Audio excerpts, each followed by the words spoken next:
अस्वल आणि कासवे. एका सुंदर जंगलात मोठे तळे होते. त्या तळ्याच्या काठी एक मोठे अस्वल राहत होते. अस्वल खूप बलवान होते, पण थोडे आळशी आणि लोभीही होते.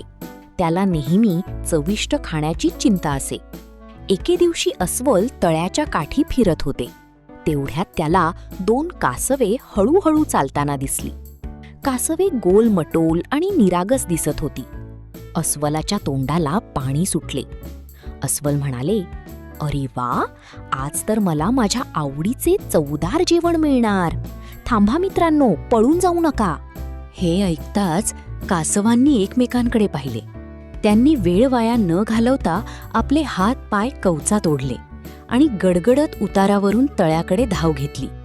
अस्वल त्यांच्या मागे धावू लागले, पण कासवी इतक्या वेगाने गडगडत गेली की काही क्षणांतच त्यांनी तळे गाठले.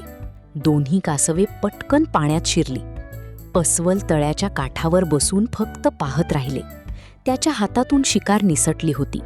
थोड्या वेळाने एक कासव पाण्याबाहेर डोकावून म्हणाले, "अस्वल मामा, लोभ करणे चांगले नसते.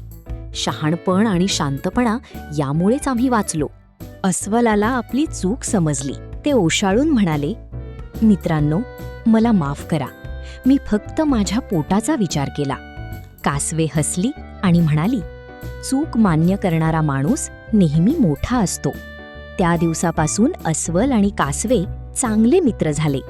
अस्वल त्यांना त्रास देत नसे आणि कासवेही त्याच्याबरोबर आनंदाने वेळ घालवत असत. बोध: लोभ वाईट असतो. शहाणपण, मैत्री आणि संयम यांच्यामुळे संकटातून मार्ग निघतो. लाईक करा, सबस्क्राईब करा आणि गोष्टींच्या दुनियेत सामील व्हा.